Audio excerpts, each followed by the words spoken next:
Eileen writes, activism is like exercise. You can't do it just once and expect to lose 20 pounds. But if you do it regularly, it does make a difference. And from there, it's easy to believe that Eileen at one point in time had said to herself, or had asked herself the question that many of us have asked ourselves, I'd like to change the world a little bit. I wonder if I could make a difference. And then, just as so many of us, she's also struggled with finding her role in helping to make that difference. And one of the great things about Eileen is that she has kept track of all that. She's able not only to ask the question, what is my place? Where shall I be? But she's answered it, and she's written about that, finding a statement of significance that is also entails spirituality and also the overcoming of fear and uncertainty and how you can manage that. And she has filled in our imaginations for us. And so I just want to relate that background to you. Eileen was educated at both Duke University and Yale University. And as an example of putting into life, putting into action her compassion and commitment to others and to improving the world, she does a lot of speaking. She has spoken to international audiences on how to build a spiritually grounded and effective climate justice movement, most recently.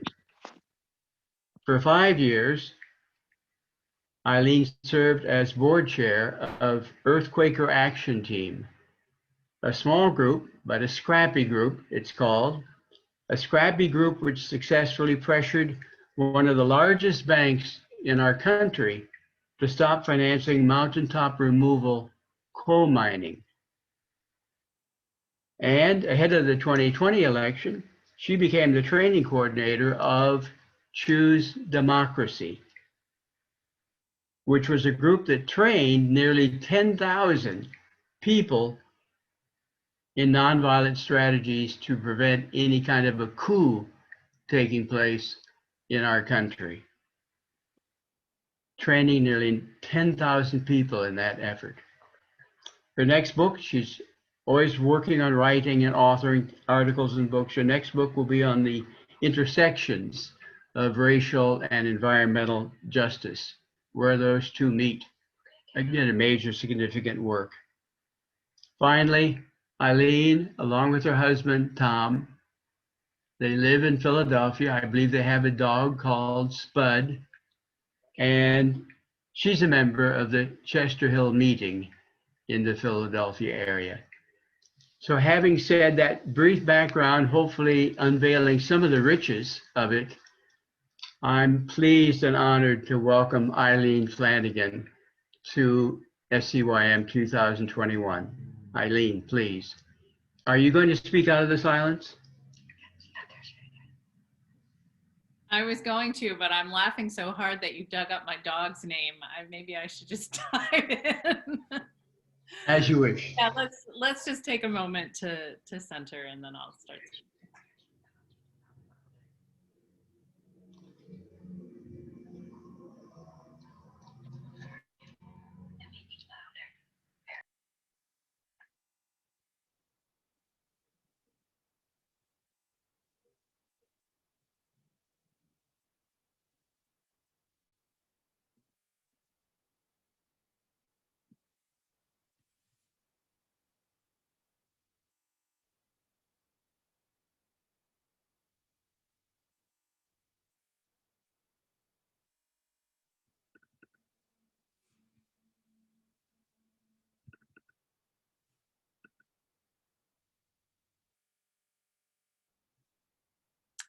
Thank you, friends. It's been a pleasure to be among you this week, and I'm especially glad that Ellen is able to join this morning as an elder, holding us all in prayer during this time. I've been thinking about your gathering theme, Loving in the Light, Quaker Engagement in Times of Crisis, and appreciating that this was a 2-year theme because there is a lot in those words. So what I'm going to share about today is my own journey of Quaker engagement and how it relates to the theme that you've identified. I will leave some time toward the end for questions, answers, comments. The other night, I encouraged people to use the chat throughout.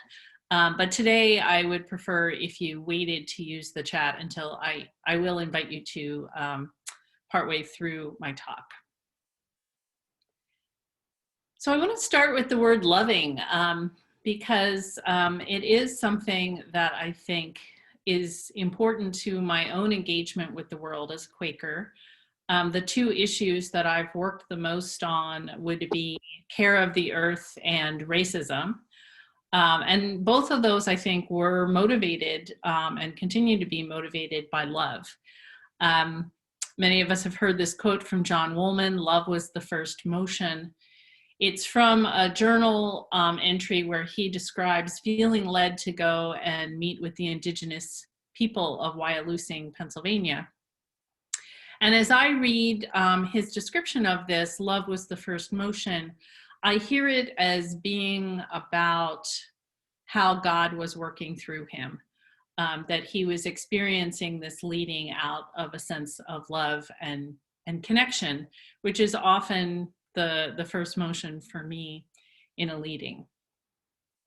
So we've talked this week about so many issues. That word crisis doesn't just refer to one thing, and the challenge of discerning what our place is. So I want to highlight love as something to pay attention to when people are trying to figure out, of all the issues going on, where am I supposed to take action? That love is often how Spirit guides us toward what is our piece to do. John mentioned the book that I'm writing, which is called The Illusion of Separation. It's been the hardest of my books to write and has taken the longest. I've been researching it almost 5 years. This is from Houston, right after Hurricane Harvey. And so a local environmental activist who used to be a geologist for the fossil fuel industry took me around and talked to me about the local issues. And we found this beautiful spot by the Houston Ship Channel with the picture, for those of you not from Houston, does not do justice to the massive amount of petrochemical industry in this area. But one of the things I've found doing this research is how nature is everywhere. All of this is nature. And I think when I first thought of my love of nature, which I didn't mention, that was the opening picture, was a place I love in Western North Carolina, where I had an important spiritual experience. And I often think of nature, at least I think I started to think of nature as like some place I go on vacation, or I go camping, or I go kayaking, the places that I go to seek peace. And part of my journey over the last 5 years is realizing that that's a false separation between the places where we produce energy, the places where we live, the places where we go on vacation. All of those are part of the same earth. And so when I went with Stephanie Thomas to this area, we decided to sit down and pray for the earth at this beautiful grassy spot. There was a butterfly that came by, which has happened actually many times when I've gone to an industrial area. I end up seeing some bit of wildlife that reminds me of our interconnection, that these places are not somehow separate from the natural world. On this same trip, I visited a community called Manchester. I was interviewing a Mexican-American woman who has been a spokesperson for her community of mostly immigrants. And the thing that struck me on that visit was how close these houses were to the petrochemical facilities. I was really shocked. There was this one home in particular. It was very small with a little garden, but the garden was full of the most vibrant flowers. But the fence was so close to a chemical drum that a child in the yard could throw a ball and hit it. And so part of my love of the natural world has been about expanding that love and realizing that it includes all of these places and not just those protected places, the places that somebody chose to protect. It also includes the places that haven't been protected from environmental destruction. This is a picture from southern Louisiana as part of the same book research. An activist in Louisiana invited me to fly from New Orleans down to the Gulf. He works on coastal issues, and I could just hear the sadness in his voice. He kept pointing out the plane window. This used to all be land. This used to all be land. Talking about the loss of wetlands and the loss of coast. And for me, there's something about, even though this wasn't a land that I knew and grew up in the way that he did, how can our grounding in the love that we have connect to other people's is something that I'm trying to learn about. A really profound example of that came when I visited some Navajo or Dene women who live right next to an abandoned uranium mine. Their homes are just like across a field from this site, which when they grew up was not fenced off at all. There were no warning signs. Children just played in this abandoned uranium mine because no one bothered to tell them how dangerous it was.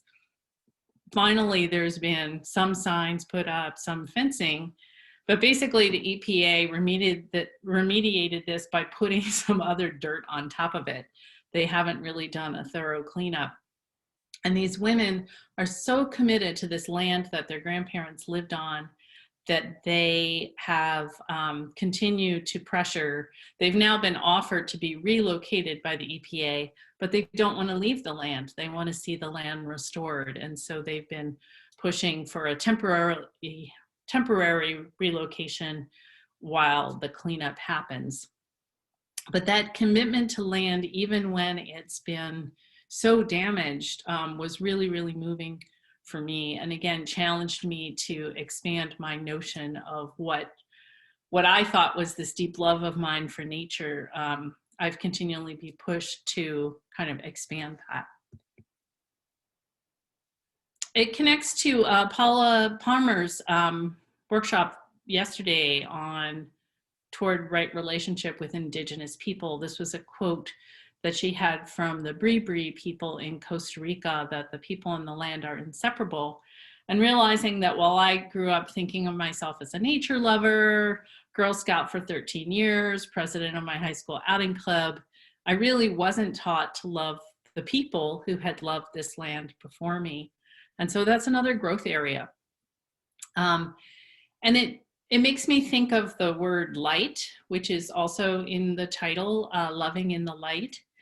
I won't go too far down this topic, but there is some controversy among friends about how we use that word light, that because of the history of racism, there's a way of using light and dark as equivalents for good and evil. And I try and steer away from that usage of light, but I really like the way Margaret Fell talked about the light. It wasn't this like soft, romantic candle kind of image. She described the light as like a searchlight that will show you all the hidden corners of your soul and all the cobwebbed areas and basically the things you need to work on. And that idea of the light speaks to me.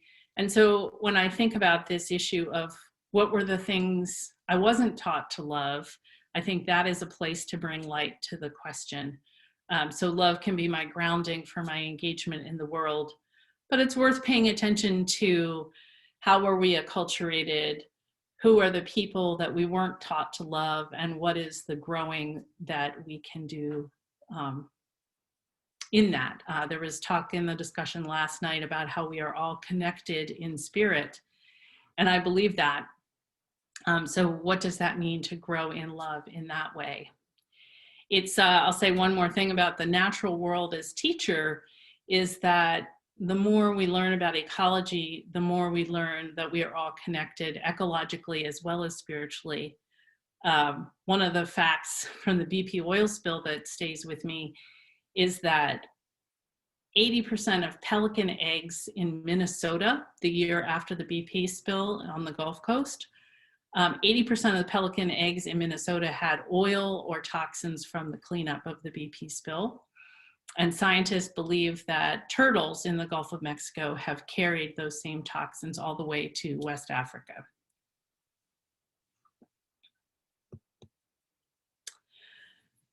So another experience of love that shaped my own activism was being in the Peace Corps in Botswana in my 20s, right after college. And John mentioned my memoir, Renewable, One Woman's Search for Simplicity, Faithfulness, and Hope.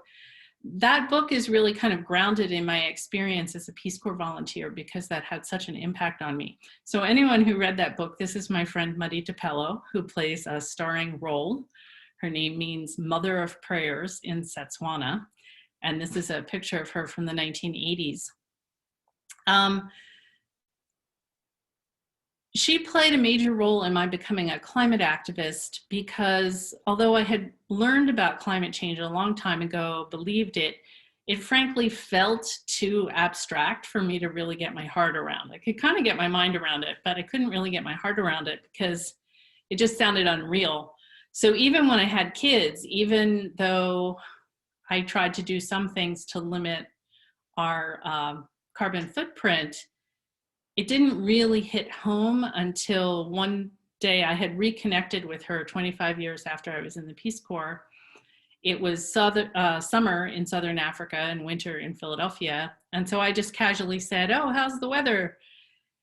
And she said, "Oh my God, it's so hot. It's 45 degrees. And now I'm not a scientist. So I was like, okay, I think that's hot. I got off and Googled and it was 113 Celsius or Fahrenheit, 45 Celsius, which it would occasionally get that hot when I was in the Peace Corps, but it had become a very normal temperature in the years since.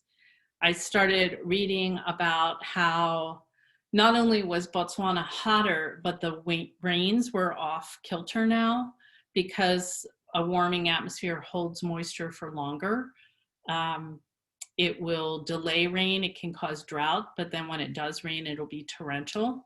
So farmers didn't know when to plant, and then when they did, often their crops were washed away in flooding.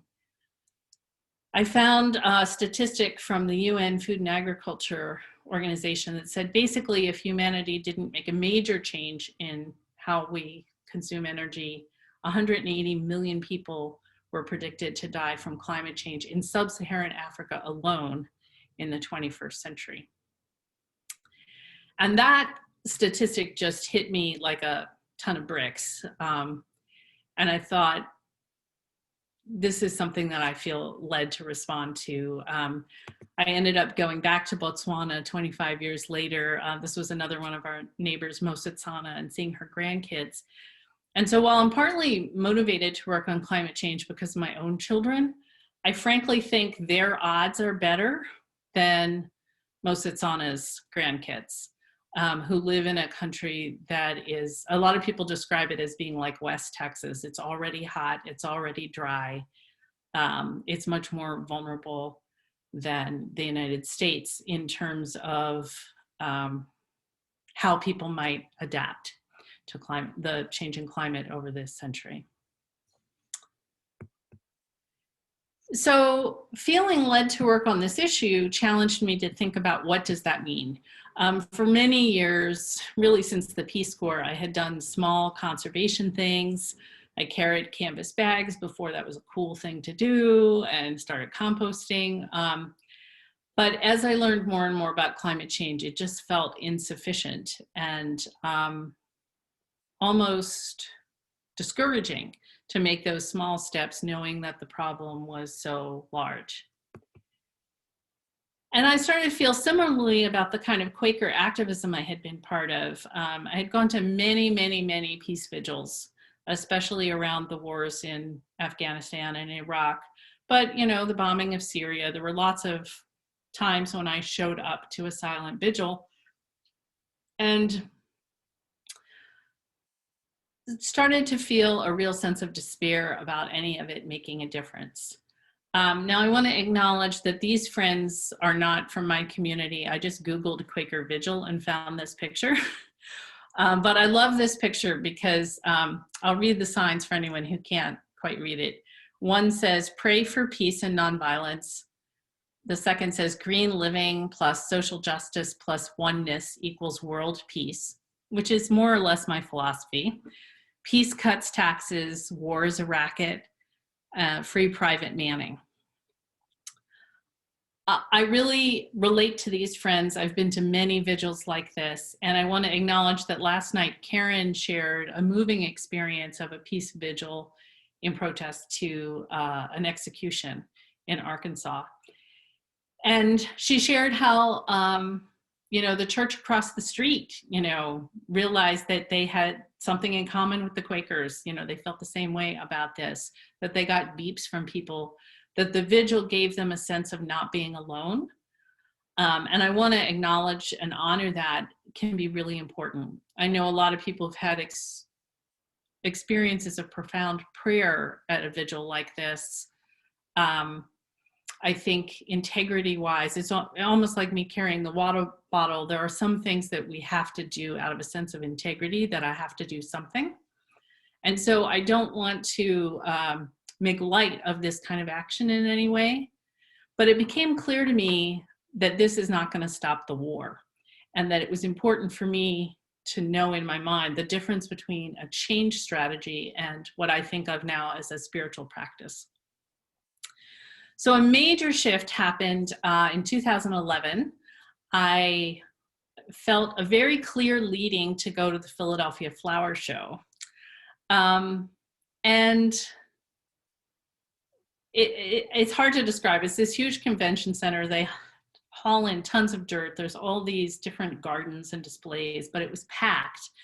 And I was like, why did I kept feeling this voice telling me I had to go to the Philadelphia Flower Show on this particular day? And then all of a sudden I ran into my friend Walter Jelt Sullivan, Quaker, who was acting very kind of furtive and strange. And he said to me, meet us at the PNC display at noon and pray for us. I was like, what? And he said, and leave if the police tell you to. So it took me a second to work out what was happening, but I realized that Walter was part of this group called Earthquaker Action Team that had felt led to work on mountaintop removal coal mining. So for someone who loves mountains, this is a really shocking thing.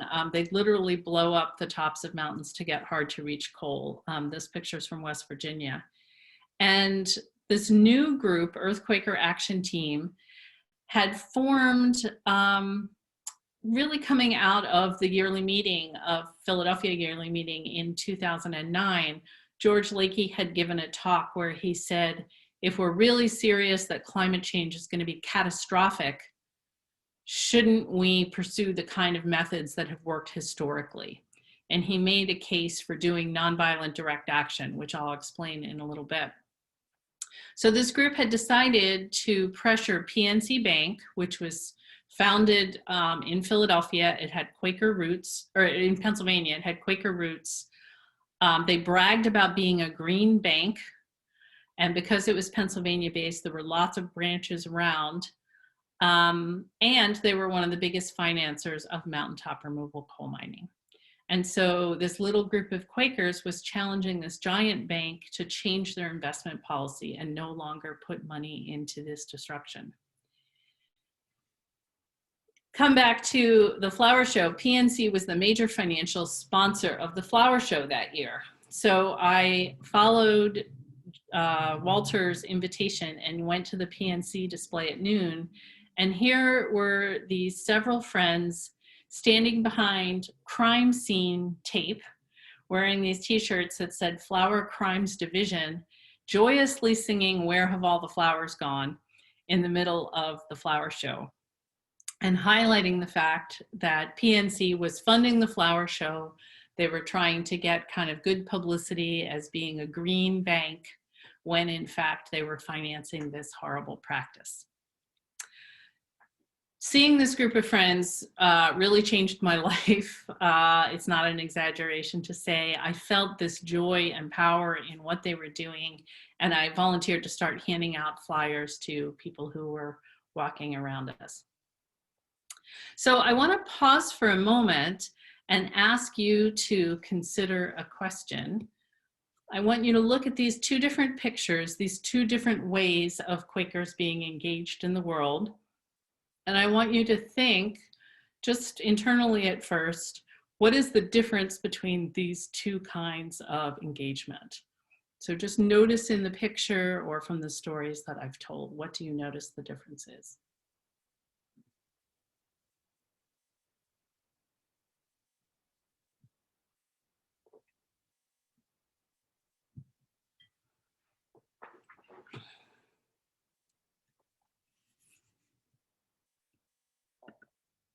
And I'm going to leave screen share so I can invite you to put any observations in the chat.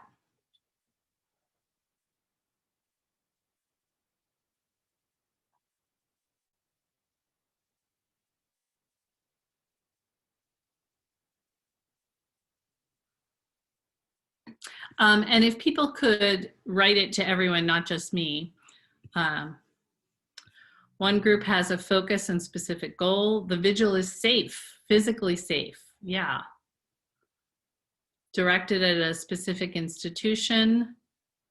The flower show protest was more in your face. That may be a compliment or an insult. I'm not entirely sure. Diverse message versus unified message. Someone else mentioning the level of risk involved. People are noticing that the PNC protest, everyone was wearing the same clothes. So again, a unified message.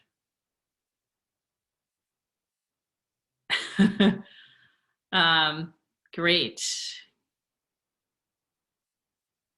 Someone saying they're the same. They're Quakers motivated by spirit.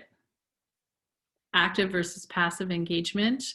Older versus mixed age, all white versus mixed race. Yeah, that's true.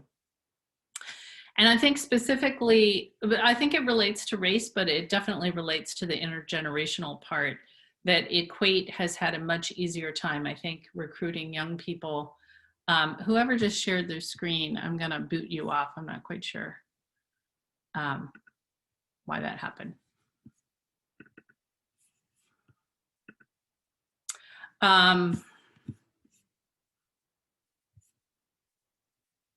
Great. Yeah, I think you all are noticing a lot of the important differences. Anybody feel moved to come on and say something about this distinction? Explicit identification of a responsible party versus a generalized protest. PNC protest is more personal. Yeah, if anyone feels moved, just let me know. But what I'll say about that is a really important point. When people use the term targeted, you can tell in the PNC protest who they're trying to change. They're trying to change the policy of PNC Bank. The peace protest doesn't name any specific decision makers. And even if it did, it was on like a main street of a small town in Oregon. So any decision makers probably wouldn't know they were there. One of the vigils that I brought my children to, my daughter was like 6. And I remember her saying, "Mom, this is not going to change George Bush's mind. Can we go get ice cream?" It was a hot day. And I was like, she's right. It's not going to change George Bush's mind. In the case of PNC, they had spent a lot of money financing the flower show. And you could be sure that management got a call very quickly from the flower show people telling them what was going on.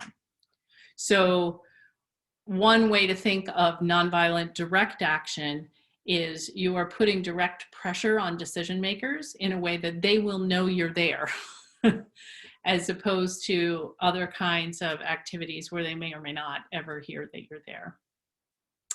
Liz is pointing out that the training, that's absolutely true.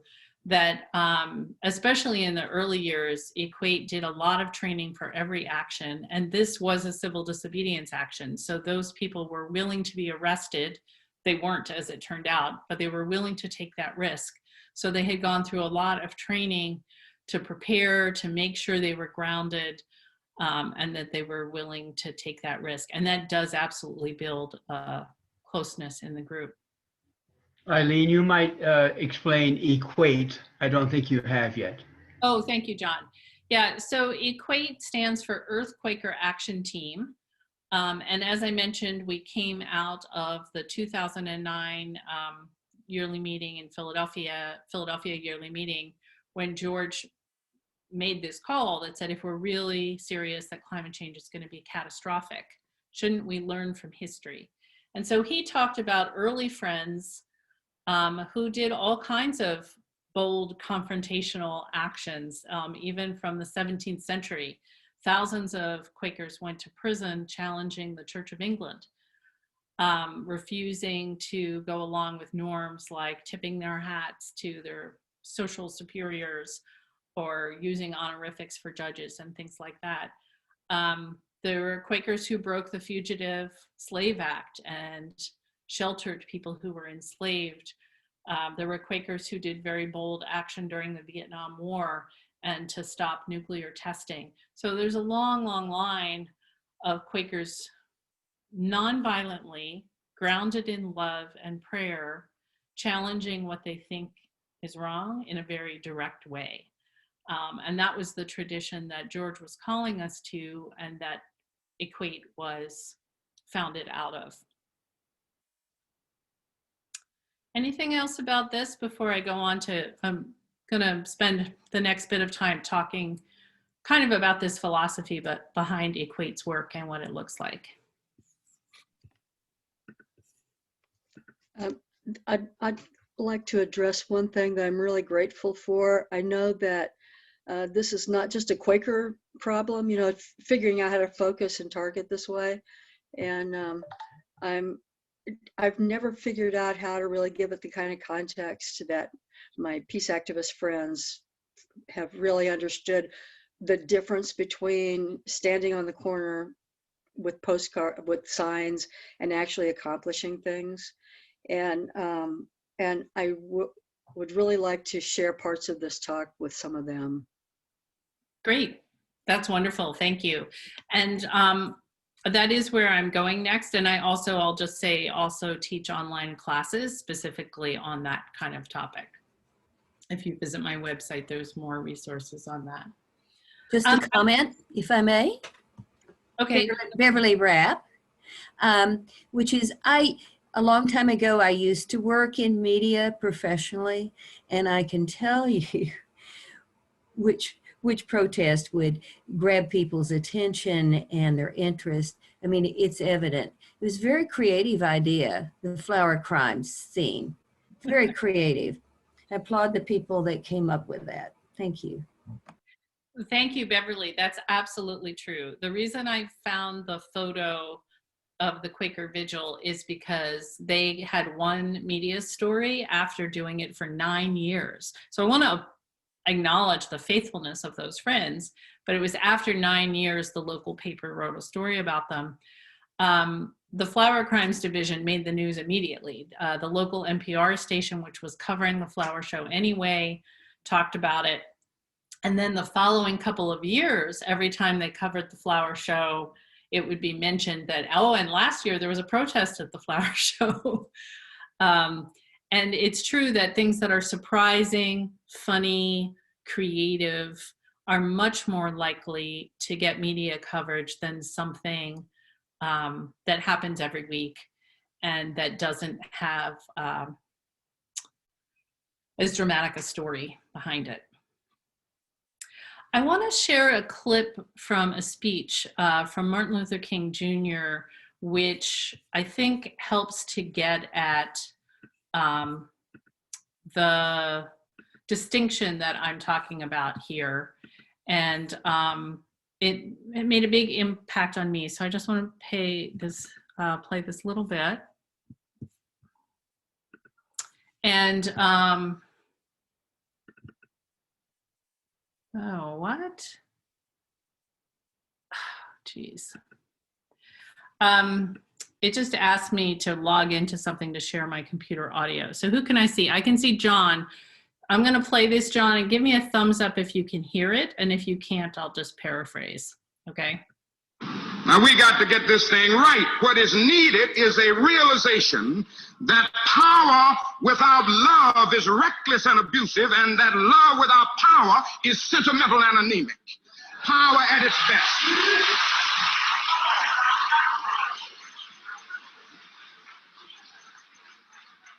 Power at its best is love, implementing the demands of justice, and justice at its best is love correcting everything that stands against love.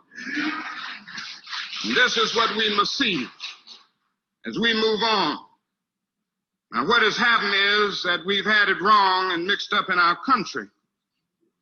This has led Negro Americans in the past to seek their goals through love and moral suasion devoid of power, and white Americans to seek their goals through power devoid of love and conscience.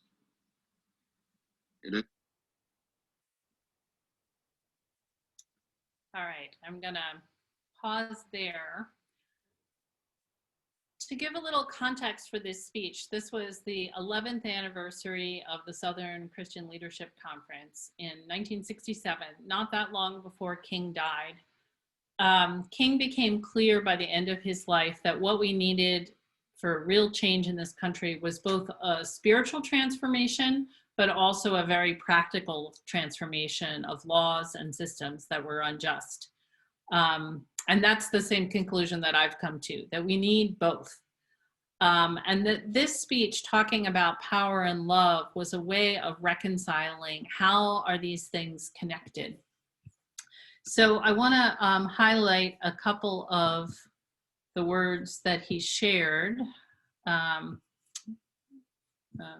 Where are we here?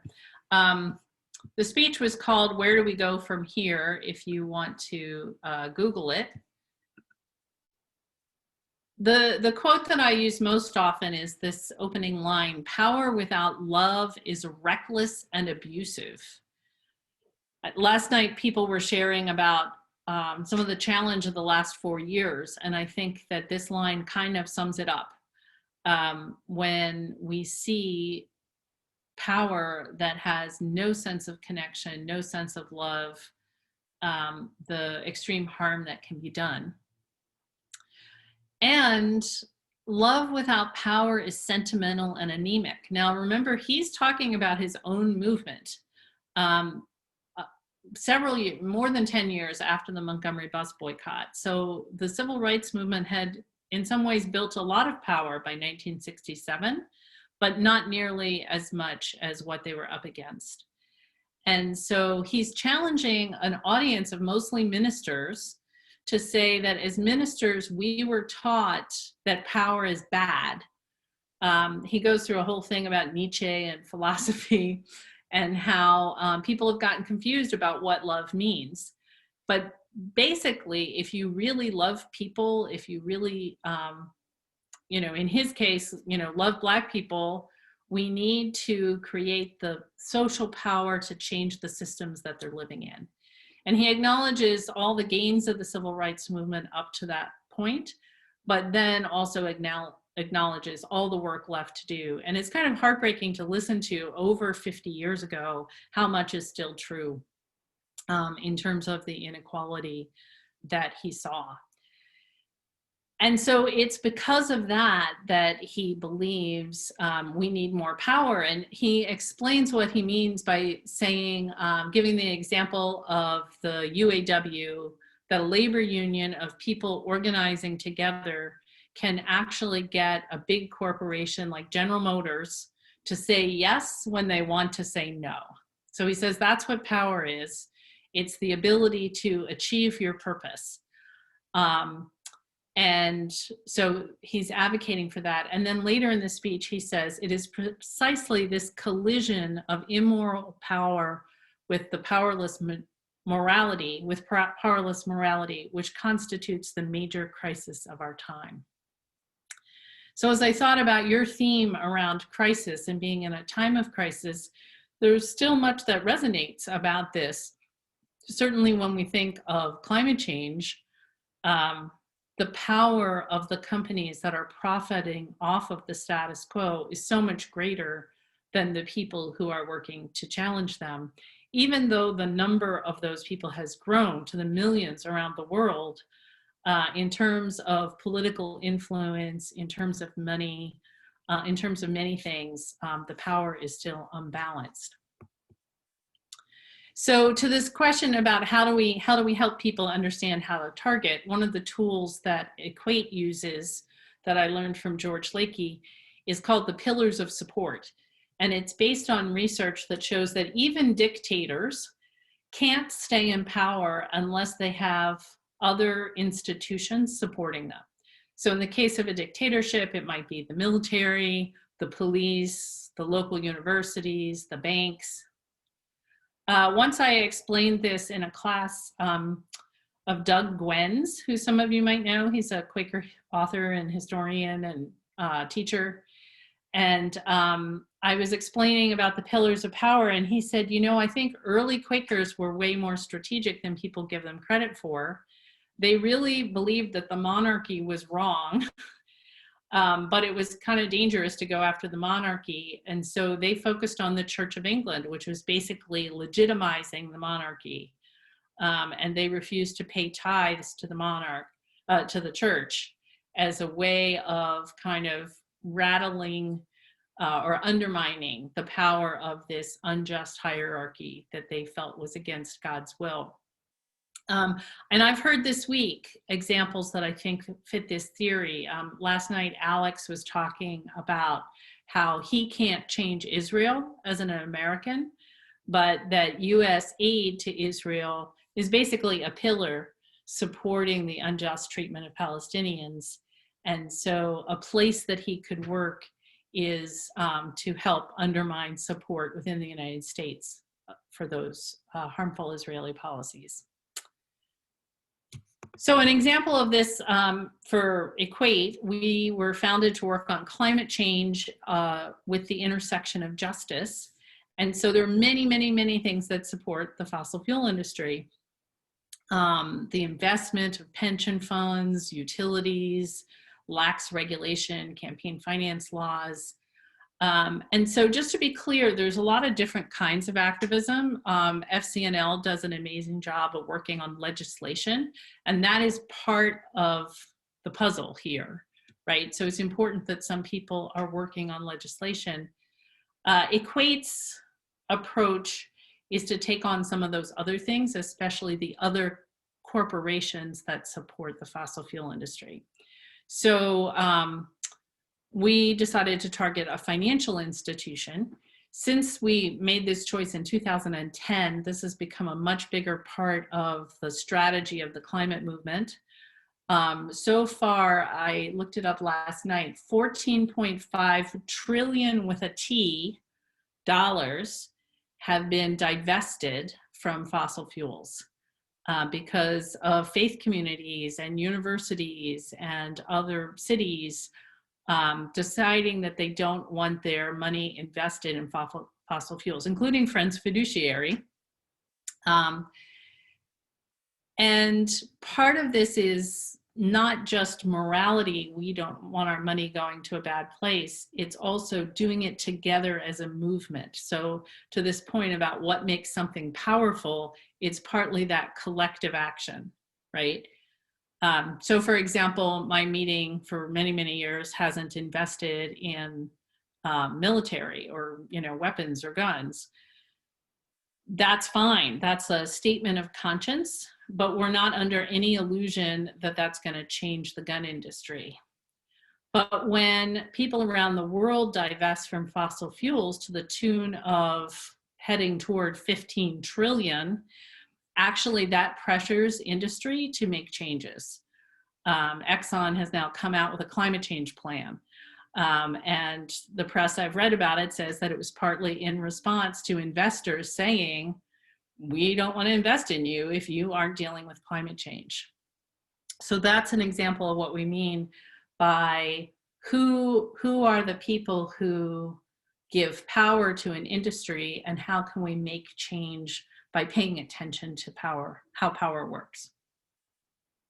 So to dive into the Equate example, we picked a financial institution, and someone mentioned pick one target. That was really drummed into us by George Lakey, and counter to the kind of activism I had done before, where, you know, you might protest one thing one month and something else the next.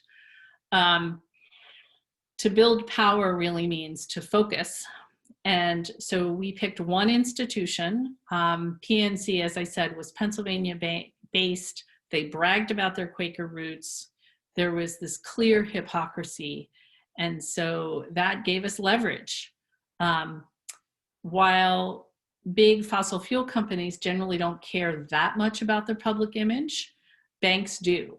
So it's part of the reason that financial institutions have become big players in this issue, is that PNC makes money from many, many, many things, and they don't want to lose customers over this one kind of investment.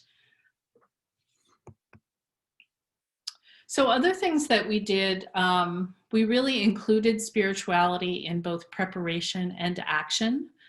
Our decision making, although we've grown to include a lot of people who are not Quakers, we use Quaker decision making in our business meetings, would often have silence in our monthly gatherings. This was a very typical kind of action where we would go and have meeting for worship in a bank lobby. And the idea actually originally came from one of our young members who was not raised Quaker. Actually, she's from Texas. I think she was raised Methodist and went to Bryn Mawr. And she and some of the other young people who joined us said, you know, young people, a lot of them kind of have the impression that the way to be an effective activist is to just shout really loud. And what we've learned from Equate is it's not about being the loudest. And we were going to this national gathering of youth climate activists and wanted to do some actions there. So they said, let's do something different. Let's do Quaker style meeting for worship in bank lobbies. And that will give students a different experience of how they can be how being powerful doesn't necessarily mean just shouting a lot. So this was a day where we had 16 actions in one day. In a PNC bank lobby in Pittsburgh, which was where this national gathering happened to be occurring. We invited people from the local Pittsburgh meeting, including the gray-haired man on the floor who said it was one of the most powerful worships of his life. And the child is from Appalachia. Some of our friends from Appalachia had come to be part of this. We found again and again that this strategy of using meeting for worship in a public place was both spiritually powerful and it rattled the bank. Because if you're a bank manager, what are you going to do with a bunch of praying people? Like, are you going to call the police on them? You know, what are the other customers going to think? It's again one of those situations where the bank manager doesn't have the power to control the investment, but they are definitely going to call their boss, and their boss is going to call their boss. On that particular day, we did all these different actions around town, and then the last action of the day was civil disobedience, which we did occasionally. We had 125 actions during this 5-year campaign. Only a handful of them were civil disobedience, but we decided that we wanted at the end of the day to do that as a way of escalating the pressure on the bank, but also as a way of showing that this issue is so important that people are willing to take that risk. So we're very careful to not say we want to get arrested, because that kind of makes light of getting arrested, but we're willing to take that risk to show the strength of our convictions. On this particular day, because there was this big national climate conference, there were a lot of shouting activists around town. Down the street, there were 50 people who took over, I think it was a city council office or something. And what we heard was that they really wanted to get arrested, and they were sort of chanting all day. But the funny thing was that the police know how to deal with shouting people. They basically ignored them. Whereas our small group, I think there were 7 people risking arrest, had gone into this kind of bank that was part of like a mini mall. And Michael Gagne, who's on the left in the picture, had called for silent worship. And all these people from the mini mall had come to see what was going on. And he really gave ministry and spoke about what we're doing to the earth and called people into silent prayer to reflect on it. And I wasn't inside, I was outside, but from all accounts, it was very powerful ministry. The whole mini mall kind of dropped into silence, including the police, who, again, many of them are people of faith. They don't know what to do when they hear people speaking from this deep place. And in the end, they did arrest the activists, who I think were way more challenging and frightening than the 50 shouting people down the street. They came out singing. We sing a lot in our actions. So part of the reason to do civil disobedience, it does get in the press more, as someone mentioned, but it's also the willingness to sacrifice. And civil disobedience isn't the only way to do that. We've used fasting in action. We've used long walks. This picture was from the end of a 200-mile walk from Philadelphia to Pittsburgh, where George Lakey and Gail, whose last name I'm blanking on, were the 2 people who walked the entire 200 miles. Most of us did a stint here or there. But that's the kind of thing that catches people attention. You know, if you're just handing out a flyer, how many of us have taken a flyer and said, oh no, another issue I don't have time to think about. But when someone says, I walked 200 miles to the corporate headquarters to raise this issue, we find that that gets people's attention more. It signals the depth of a concern. Someone mentioned before, creativity, humor. This was a Valentine's Day action. It was actually our last action in this campaign. There's a group in Kentucky called I Love Mountains, I think. And so it was we called it the Equate Loves Mountains action. And we had one of the funnest meetings ever, making up songs that we could sing at the action that were love songs that we reworded to be about PNC and mountaintop. So Stop in the Name of Love was one of them. But that also is a way of making a point in a way that gets attention, that builds pressure, that is more likely to get media. I also want to make a pitch for using our unique gifts as Quakers. One of those is our network. Even though we're relatively small, there was a board member named Jane Pepper who was, she had been the head of the organization that puts on the flower show. So she was sort of like their green board member of PNC.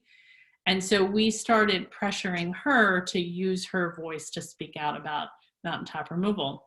She was going to Britain to lead a garden tour of England. So we showed up at the airport and we wanted to pressure her, but we also wanted to do it out of a place of love and respect.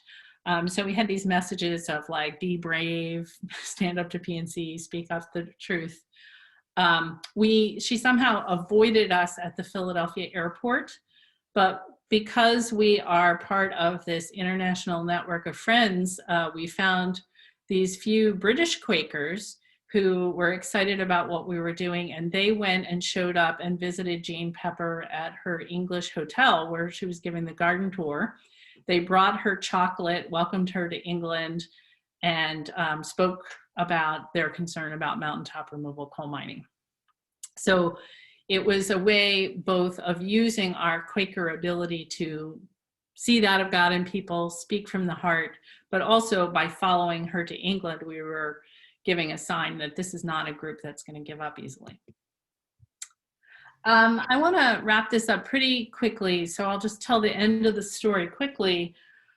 We had a lot of way opening in this campaign, and one of that was that we kept having these major events happening in Pittsburgh, including the FGC gathering in 2014.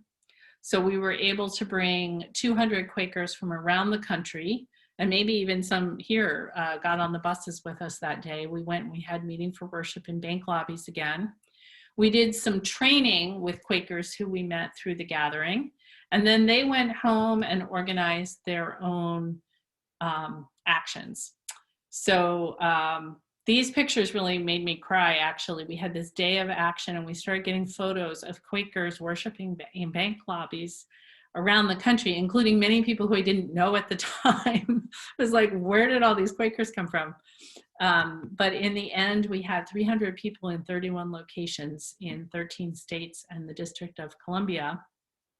This one's from Florida, where Quaker teenagers really played a major role in galvanizing the adults, and many of these the Florida actions were actually led by the teenagers. It was a few months later that PNC announced that they were going to change their policy on mountaintop removal financing, that they had said at the beginning that they would never make a policy on anything about it because their job was to make money for their shareholders, and that was it. But in the end, they agreed to stop financing mountaintop removal projects. They acknowledged the health and environmental impacts, and they also hired someone to advise them on the sustainability of their investments. So there's more I can say, but I want to pause and hear what you all are thinking, any questions or comments. And so I'm going to invite people, if they want to write things in the chat, or if someone feels moved to unmute themselves and ask a question or make a comment, that would be welcome as well. Eileen, just a quick question. So you got PNC to agree to all that. What was your organization's response to that when it happened? How did you reply?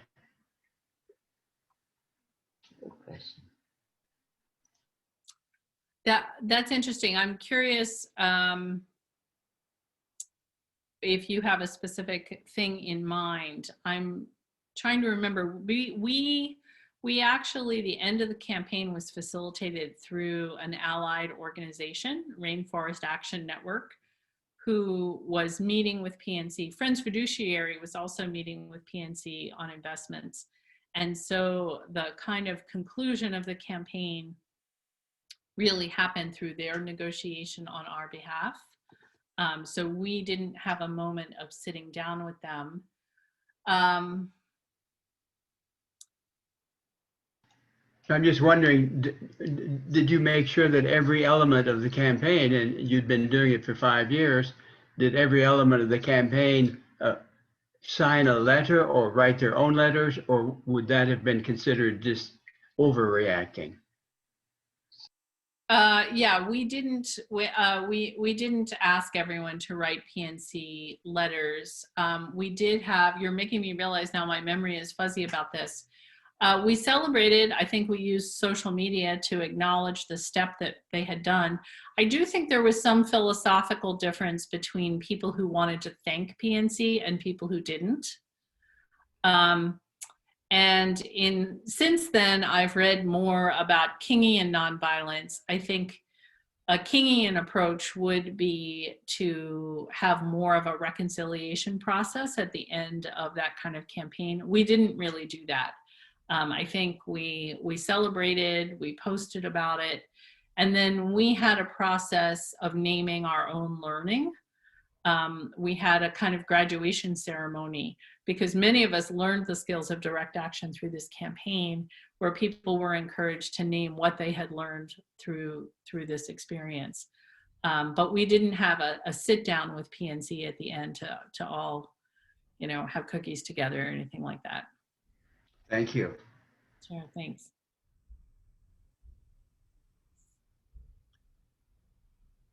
Can I ask what was the what's the next thing? What's the next target that you've moved? Yeah, so I'll do just a couple of quick pictures of that. We have had another campaign called the Power Local Green Jobs campaign. And let's see. That has focused on our local utility, PECO, which is owned by a national energy company, Exelon.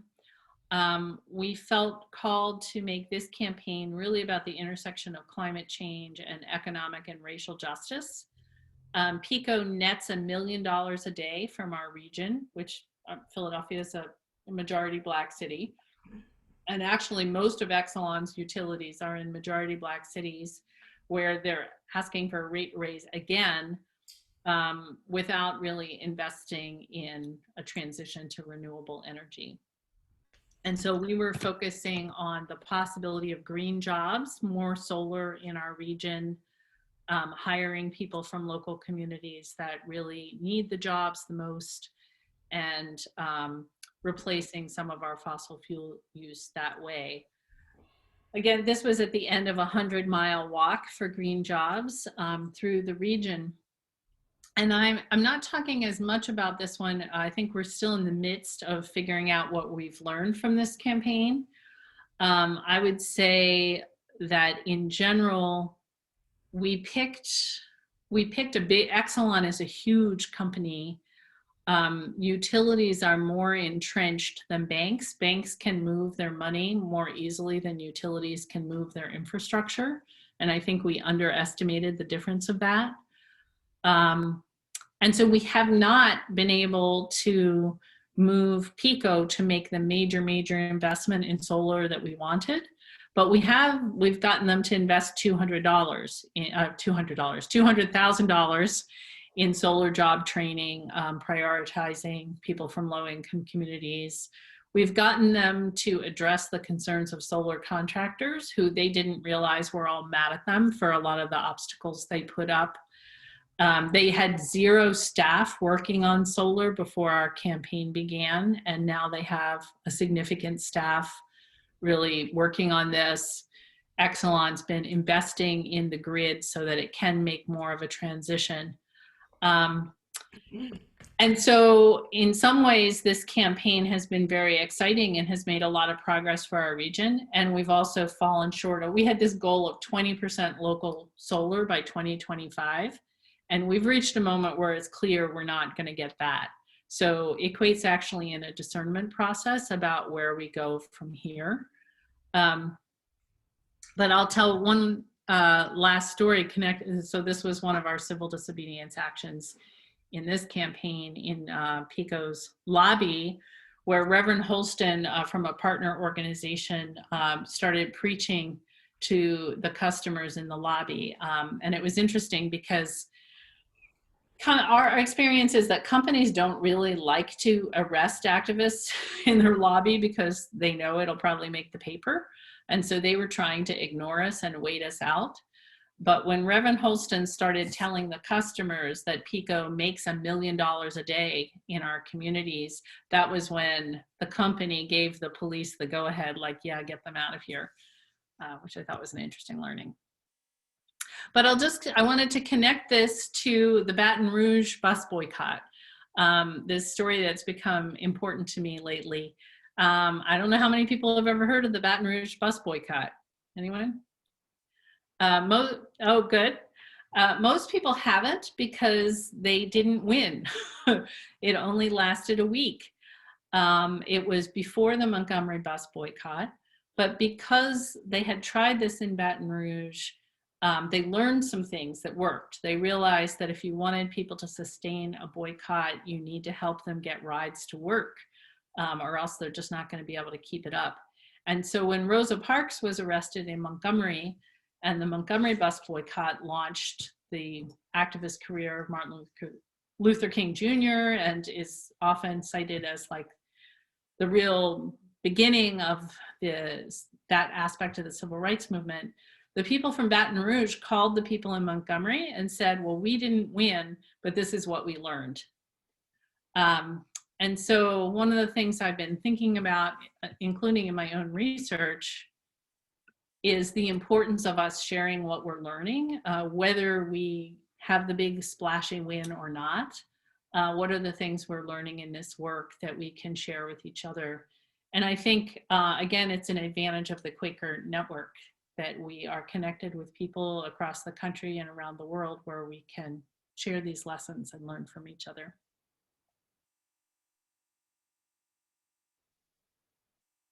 We have a few more minutes. Any other questions or comments? This is Nathaniel with Pat Hirth in Oklahoma City. We know that President Biden has invited 40 world leaders to a 2-day online summit on climate change beginning April 22nd, which is Earth Day. I would love to participate in a coordinated action, maybe around the country, before that, calling attention to it and lifting support for it. So are you asking that friends here reach out to you if they want to be part of that? I was hoping that somebody might report on things that are happening already. Yes, I would like to be contacted about that. I can put an email in the chat. That would be great. That would be great. I'm curious. Go ahead. This is Liz Yates, and I'm curious about how many people, how you went about the decision for the new campaign or any campaign, what the process was, how many people were involved. And maybe that can't be answered in this context, but that really interests me because our local Austin Nonviolence Austin group, I think that would be really helpful. How could we get that information if we because we're a really small group and we always feel like, oh, we can't do anything, and all we do is go every Friday to the Capitol and stand in front of it, and that's not doing anything for me right now. So. Well, I'll give you a quick answer, Liz, and feel free to email me so there were two parts of it. One was how to include people. The Equate board, which was probably about 12 people then, made the final decision.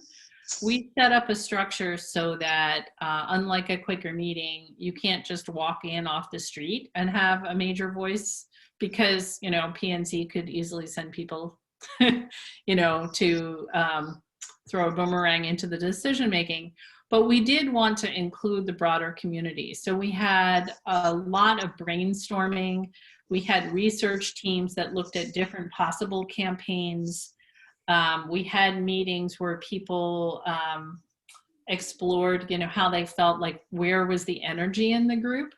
And it was an interesting process where I just sort of saw the energy. From the very beginning, people said, we want racial justice to be part of it. And there was energy around the idea of a solutions campaign, which is part of what's made the second campaign harder. A solutions campaign is where you push for the world that you want to see. And it's frankly easier to say, stop blowing up mountains, that's bad. Like, people understand that. But like, we want more infrastructure in the grid to create more solar, to create jobs. Like, that's complicated. And it's harder to message, frankly. But there was a sense of leading about trying a solutions campaign and connecting it to racial justice. And then a smaller group, and finally the board worked out the details. I have a question. As a graphic artist, I'm intrigued by the logo that Equate has on those green t-shirts and the shape of the word Quaker. Do you know anything about how the artist created that? Because that shape is very distinctive. I don't. That predated me. Okay. This is the shape that it has. That is the shape of Everlast, a brand that is used in boxing. Oh, interesting. You see it on trunks sometimes, on the ring. So that sort of has a subconscious connotation of determination. We're here to prevail. Oh, that's very interesting. I never heard that. I will say that I'm a graphic artist. I see these things. Well, what I was going to say, I don't know if anyone noticed the difference in the photographs, but we did kind of halfway through our existence, recruit some excellent photographers. And that has made a real difference, that the pictures, the more recent pictures are more vibrant, they're clearer, they tend to really catch the meaning of what we're doing. Whereas some of our early, you know, like the flower show photograph is like dark and fuzzy and you'd never know what it was otherwise. And that makes a huge difference. Art directors are worth their weight in shekels, whatever you paid them. Food, money. I have one more question. I just kind of wanted to ask, John. You had really good research about the economics in your area and the impact that the companies you're targeting did, and the issue that we're kind of facing in Fayetteville, Arkansas, is that we've recently learned that the University of Arkansas, that's in Fayetteville, has they're building, or they're designing nuclear components for weapons. And there's a group that's real concerned about that, but we have not been able to figure out how to research, like exactly, there's a lot of things we need to know about that to actually be able to plan this campaign. And I don't know we don't know how to actually take that research step. And I wonder if you had any suggestions. So I know we're at time, so I'll say two things. One is that I am going to be available during the fireside chat later this afternoon. If anybody wants to come and brainstorm, I'm happy to do that. The one-line answer to that is there's this concept called the 4 roles of social change, and Equate was founded to play the rebel role. Advocacy groups are way better at research than rebels. Rebels are impatient. We just want to go storm the barricades. So we partnered with other organizations that were better at research. So this group, Rainforest Action Network, did a lot of the research. You know, FCNL is an advocacy organization. They have much better reports than our reports. And so that's one thing to consider, is to find people who already do research on that topic. Yeah, thank you. Yeah, good one. I know there's business meeting this afternoon. John, I'm assuming that you want to get us to wrap up here. Is that right? Yes. I'm going to save the chat and read the other questions for later, and hopefully we can maybe get to them at the fireside chat. Please, thank you. Before you leave, Eileen, and before I thank you, I want to make sure that, is it Pat Hirth that spoke about getting together on Earth Day? Is it Pat? Yes. Yes, Pat, if you would connect with the clerk of Peace and Justice, I know you're going to do a chat, but if you would connect with the clerk of Peace and Justice, that's Paula Keith. Do you know Paula Keith from Dallas? No. That would be handy if she had your information, and she might could spread it even out larger. That doesn't make sense, does it? But spread it out more within the yearly meeting. There's Paula. Yeah, there's Paula, and that's what made me think of this. So my husband, Nathaniel Batchelder, has put his address in his email in the chat. Okay, so maybe Paula can pick up on that and go from there. Just this instance of something that local meetings might want to do. Thank you, Pat and ma'am.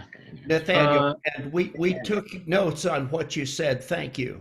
You're welcome. Thank you. Now, Eileen, one more time, thank you to you. You've given us almost your all, and I know this afternoon at the fireside chat you're going to give us the rest. We really appreciate your presentation and your sharing this week with us. Thank you so much. Thank you. Thank you, John. And I forgot to have it ready today, but in the announcements, there's a link. If anyone wants to give me feedback, send me a message, or sign up to be on my newsletter list, there's a form linked on the announcement page. And this has been recorded, so we will have this up on our website, not instantaneously, but it'll be wonderful to have. I assume we've gotten permission from you, Eileen, to do that. Thank you. And her fireside chat starts at 3 p.m. this afternoon, I believe. All right, friends, have a great lunch and visitation times. Bye-bye.